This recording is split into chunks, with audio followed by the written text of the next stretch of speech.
And a good morning to you, Cardinals, going for another sweep in Kansas City later on this afternoon. And we're going to break it all down for you here on Cards Hub 365, powered by Gray Bar on Sports Hub STL. All content brought to you by DraftKings. The crown is yours. Joe Roderick, Ethan Hannaford with you here to get you going for the game today that will see Matthew Liberatore on the mound, facing off against old friend Michael Wacha, a former first-round pick of the St. Louis Cardinals all the way back in 2012, still in the league today.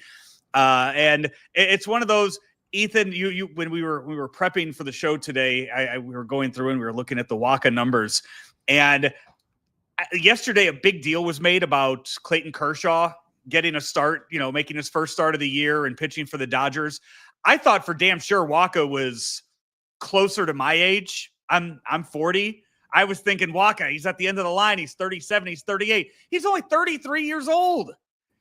I mean, it's pretty telling about the career that he has had, Michael Wacha, just in how young of a start that he really, how young he was when he really got started in that run in 2013? Yeah, 2013 for the Cardinals, and everything that everything just happened so fast in his run to the major leagues, and then kind of taking the league by storm early at the end of the regular season and then into the postseason.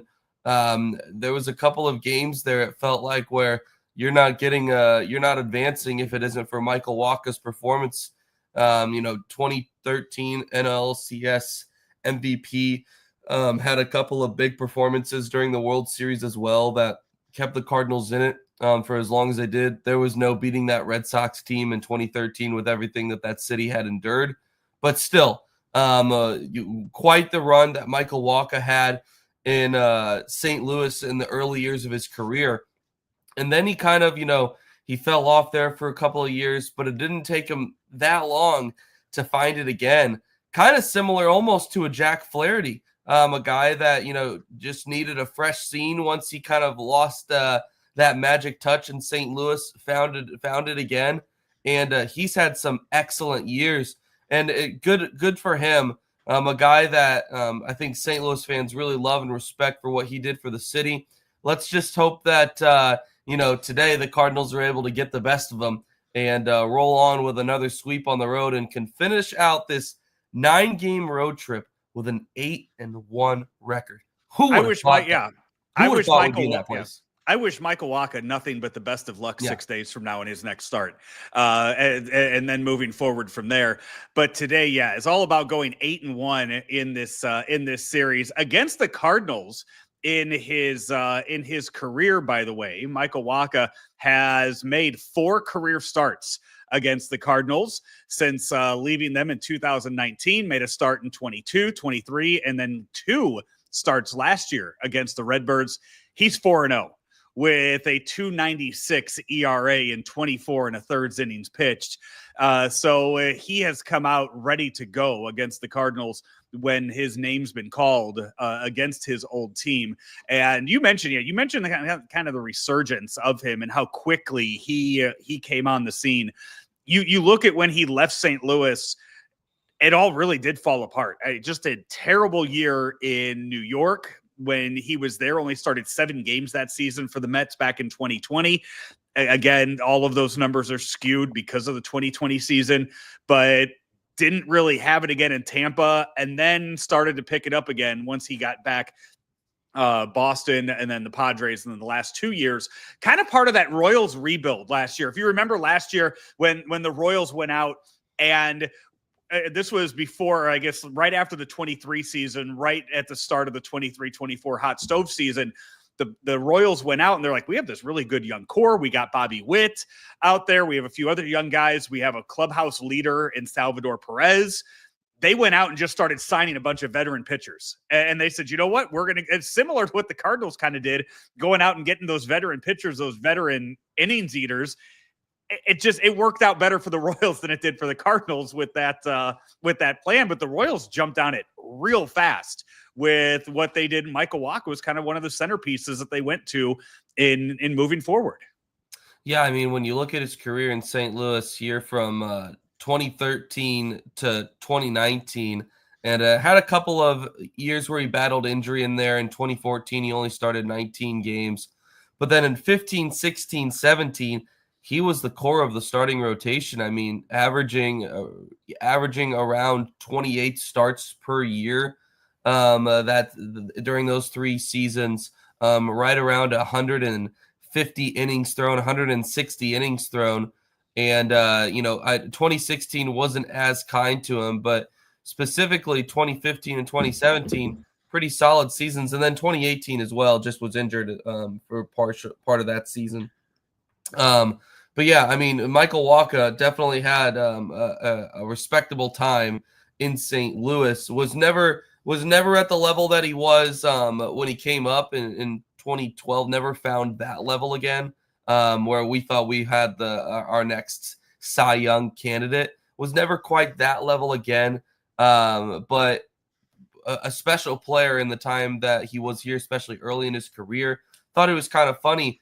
Cardinals communications put out last night that Miles Michaelis actually passed Michael Wacha last night in career strikeouts as a Cardinal.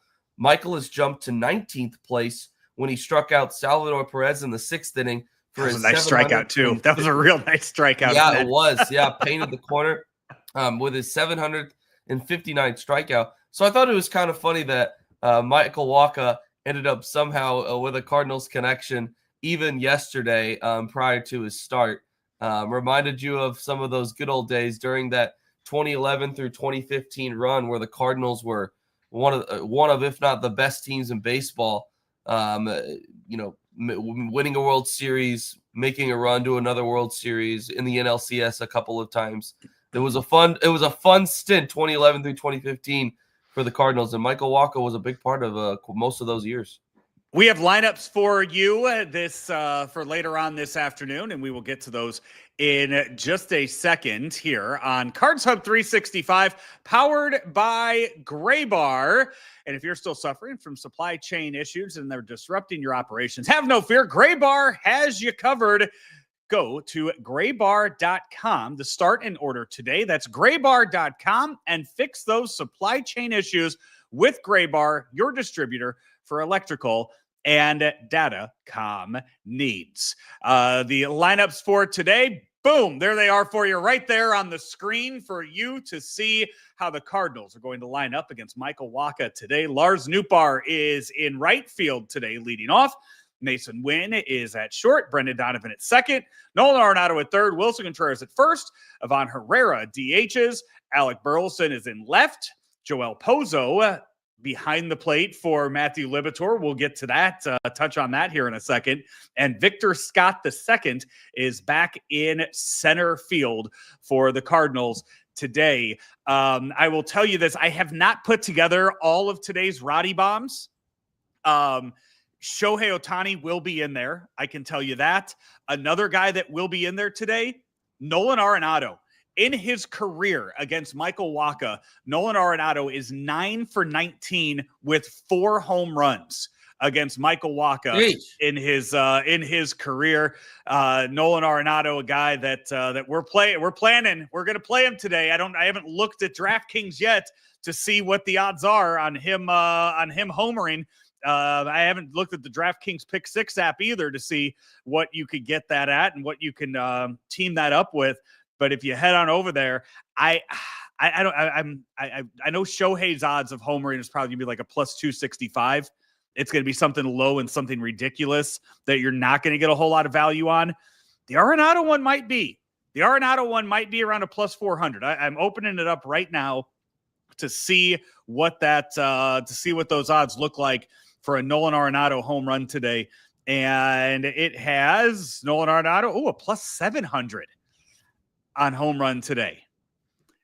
So there you go. Nolan Arenado plus 700 a homer today, has 4 career home runs against Michael Wacha. Well, there you go. Sounds like that's the one to play on. When you look at this lineup, Joe, one of the things that kind of does surprise me is that they don't take the opportunity to try to find a spot for Nolan Gorman. Now, I understand it, just with the way that Brendan Donovan is hitting, as well as Ivan Herrera, the only option really would be to put Donovan in left field and have Gorman play second. They like the way Burleson's been swinging the bat.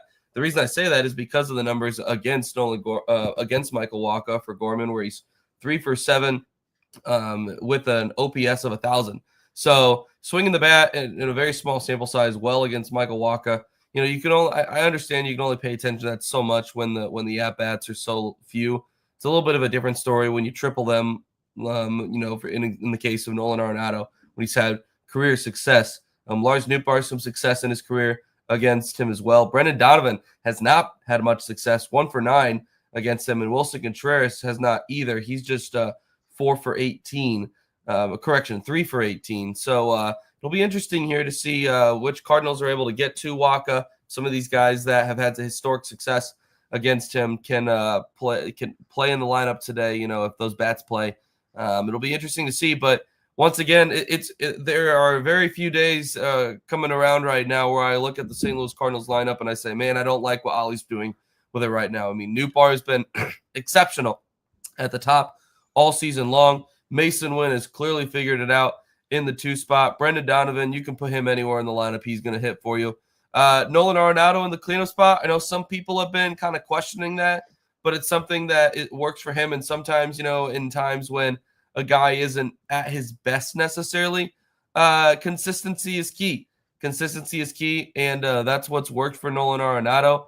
And he's still driving in runs. That's what matters for Nolan Arenado. And it also protects his bat a little bit when you have Wilson Contreras and Ivan Herrera playing under him, playing behind him. And so I think that plays, and that there's something to be said about that. And then, Pozo catching Liberatore today. I know you said we're going to talk about that. Victor Scott in the 9 spot. Love it. This is a fun lineup. And I love that, there's really not a lot to pick apart when you look at this lineup on a day in and day out basis. And with that being, just back to your initial point with all of this, and it's a case right now with Ivan Herrera being your everyday DH and him hitting the way that he's hitting. It comes down to a day like this, Alec Burleson or Nolan Gorman. And Alec Burleson has hit better as of late and deserves the bats. Totally. So unless it's a scheduled day off for one of your other guys like Nootbaar or Donovan or somebody like that, you got to get him in the lineup. Yeah. And I could see as the week goes on, the Cardinals are facing Tariq Skubal on Tuesday. I'm not saying that's a Nolan Gorman day. I'm saying that's maybe a more scheduled off day for a guy like a Nootbaar or a Donovan facing a lefty like Tariq Skubal on Tuesday. Maybe that's where you say, hey, we're not going to make you face this guy today. We'll throw all righties at him in that case. So I understand it. I understand why Nolan Gorman's not starting today. Yeah, it's interesting because, they continue to talk about how he's going to get the runway. He's going to get the time. It's been several games since Nolan Gorman has started. So I'm not saying that there isn't work being done, but I think that the way that the Cardinals have been playing and his lack of playing time is pretty telling as to where they stand with him right now. I'm not saying he's not going to get a stretch here of several weeks where he's going to be consistently playing at some point again in the upcoming future. But right now, while things are working right now, where the Cardinals are consistently winning ball games, we have not seen Nolan Gorman in the lineup. And, there's just not enough room for him and Walker every single day in there. And I think that's pretty telling as to where the club is right now. Yeah. And that's the case. Walker with the home run last night, not in the lineup tonight. Again, probably something that was scheduled out a few days ago that the Cardinals would rather, they would much rather go with the all lefties in the lineup today for this. I did while you were talking there, I did go through and I completed all of my Rowdy Bombs for today to show you what we're going with. Shohei, I was even worse odds than I thought for Shohei, a plus 215 to homer today. Nolan Arenado plus 700. Then we're going to throw Marcus Semien in there too on a plus 600. $1 parlay on that on DraftKings wins you $176 if all three of those guys homer today and their games later on this afternoon. So that's what we're throwing together today for the Roddy Bombs. I'll be out at the ball fields all day today for my kids, so I'll be checking my phone a lot to see how these play out later today. Right. You can get in on DraftKings Pick 6 app as well and look at some of the odds on some of the you can look at I shouldn't say odds, I should say look at some of the stats on some of the guys. Pick 2 or more in baseball, pick more or less of any stat that they have, combine those together to win big. You could also do the same for NBA scores today. I don't know what I haven't looked at what the schedule is for the NBA later today. If there are any games on the docket for that, yeah, Game 7, Nuggets Thunder, 2:30. Load up on Jokic for that today. And then any NHL on the mix too. You have another Game 7 today in the NHL. Maple Leafs against the Panthers. You can go through. You can pick your favorites more or less on any of those stats on DraftKings Pick 6. It is that easy to do. And if you have yet to download the DraftKings Pick 6 app, do so and enter in code STL Sports. That's code STL Sports. And new customers will play $5. You get $50 in Pick 6 credits. Better payouts, bigger wins, only with Pick 6 from DraftKings. The crown is yours. Gambling problem? Call 1-800-GAMBLER. Help is available for problem gambling. Call 888-789-7777 or visit ccpg.org in Connecticut. Must be 18 and over. Age and eligibility restrictions vary by jurisdiction. Pick 6 not available everywhere, including New York and Ontario. Void where prohibited. 1 per new customer. Bonus awarded as non-withdrawable Pick 6 credits that expire in 14 days. Limited time offer. See terms at pick6.draftkings.com/promos. A few things in the comments. We haven't thrown really anything up yet on the show today. Sound of Silence weighs in saying Gorman was promised more playing time. He's been terrible. I mean, Gorman lost his starting position that he went into spring training with. He lost that before we got to real games.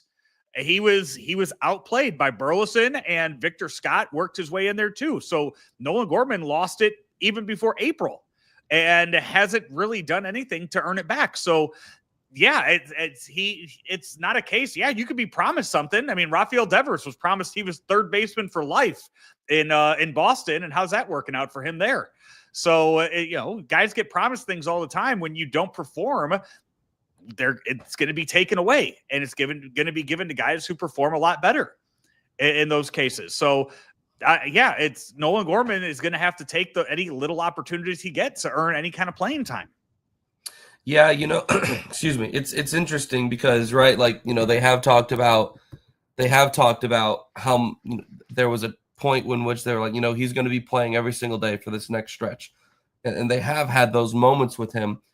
And there does need to be the runway, right, for him to be able to figure out how to fail and how to bounce back from that at the major league level. But there's also a balance in that, even when the Cardinals weren't competing at the top level, and that you have to earn your at bats. There's a fine line in between there, right? Which is what runway is. In a season like this, where all of a sudden the Cardinals are 6 games above the 500, and Nolan Gorman's numbers have not impressed enough for him to be in there every single day when the team is playing like they are. He's batting $173. He has 1 home run, and he has a .566 OPS. The strikeouts continue from him. So he's not making the adjustments that are needed right now at the major league level. I have no idea where the Cardinals are going with him. I have no idea what the plan is.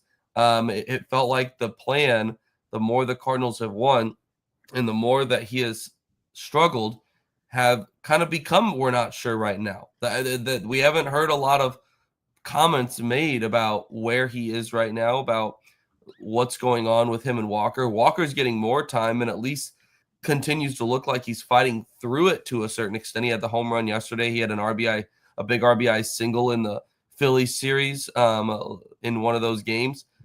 It feels like Gorman is in a little bit of a different spot than Walker is right now. And the plan as to how they get him out of the struggling spot that he is in right now doesn't seem quite nearly as clear as it does for Jordan Walker. So, I'm not sure what's going to happen, but I am not very optimistic in this moment for Nolan Gorman and figuring out where he's going to figure it out, because, if he's going to figure it out, he needs the playing time to do so, but he's not going to get that playing time up here. Simultaneously, AAA is going to do nothing for him. There's nothing that AAA will not help him figure anything out. It's going to give him the opportunity to do more of the same of what he does at the major league level, hit home runs and strike out. But he has to be able to see major league pitching in order to adjust to it. Going to a lesser degree of pitching is not going to fix anything for him. So it's a weird spot that Nolan Gorman finds himself in right now. Perhaps how the Cardinals' usage of him ends up being solely based around how the club continues to perform. I really have no idea. I'm almost at a loss for what the plan is with Nolan Gorman, and that's the first time I'm saying that this year, because it felt like even when they hadn't been super public about the plans, it felt very clear, and now it doesn't feel like it is. I don't appreciate this from Spencer chiming in saying he has a better chance of winning money by throwing it in a puddle than hitting a home run parlay. Hey, a lot of guys are going to hit home runs today. All I had to do is pick 3 of them that are right. That's all that has to happen for me to hit on that. So don't appreciate that one bit.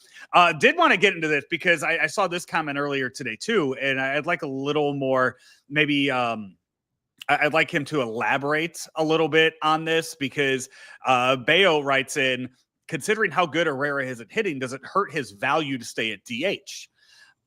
I'd like to know what he means by value. Like, what are we saying when we talk about his value? Because if you saw, again, we talked about this last night, Ethan, you and I had the post-game show last night. They were showing, I can't remember what the date was, but there was a certain date or whatever. It was August maybe of last year, maybe just September through this year, that Ivan Herrera has the 3rd highest batting average in all of baseball from whatever they had up there. 3rd highest behind Aaron Judge and Bobby Witt Jr., 2 guys that finished 1-2 in the AL MVP voting last season. So if he's up there and being mentioned in those in a category with those 2, what value are we talking about? I mean, value sky high. He's 24 years old. If he's going to keep raking like this, the value is he's one hell of a hitter that is just a powerful force in the middle of your lineup. And he's also a guy that we don't have to worry about what his overall contract value is, I guess, for a while, unless they say, hey, you know what, we've seen enough. We're going to lock you up all the way through arbitration. Yeah, I understand what the question is that he's going for here, right? Is saying that, like, being solely a designated hitter, and for a guy so young, taking away the ability for him to play a position, does that hurt his value down the road? My response would be that, one, Ivan Herrera hasn't proven anything yet. He's played for 14 games this year. Because he's been injured. That's 2 weeks. What were we saying about Mason Wynn after 2 weeks of play this year? What were we saying about Wilson Contreras after 2 weeks of play this year, guys? And those are guys that have proven themselves more than Ivan Herrera up to this point. Yeah. So he's matched his home run total from last year, 72 games last year. He's already matched his home run total, and just is so. He's mashing right now. I'm not saying it's not good. Yeah. I'm not saying it's not very good. It's just very early. So we need to continue to see this for an extended period of time before, in my opinion, I'm cementing and saying his defense is so bad, but his offense is so good to where they have to convert him to a designated hitter. That could happen at some point. And if it does, I'm not very concerned about what the value is for the rest of the league, because there is so much team control. If he continues to hit at this pace, there's no way the Cardinals are going to trade him. So that's why I'm not really concerned about how the rest of the league values him, because 1, team control, and 2, if he continues to hit, then it doesn't really matter, in my opinion. All right. The DH position, maybe that's what Herrera decides he likes, but it's not going to be his decision. It's it's what the Cardinals will look at and say, yeah, that's where you belong. Matthew Liberatore against Michael Wacha should be a fun pitching matchup again today. Hopefully a few more runs are going to be scored because your post-game show today is going to be hosted by Matthew Rocchio and a young upstart in the St. Louis media biz named Bernie Miklas on the post-game show today. That around 4 o'clock or so, or if it's a game like yesterday, 3 o'clock for the post-game show. Rock and Bernie will be on with you following that to break it all down and hopefully talking about another Cardinals sweep as they are 7-1 on the current road trip, looking to make it 8-1 before heading back to St. Louis to face the Tigers and the Diamondbacks. That's going to do it for our show today here on Cards Hub 365, powered by Gray Bar on Sports Hub STL. He is Ethan Hannaford. I'm Joe Roderick. We'll talk to you next time right here.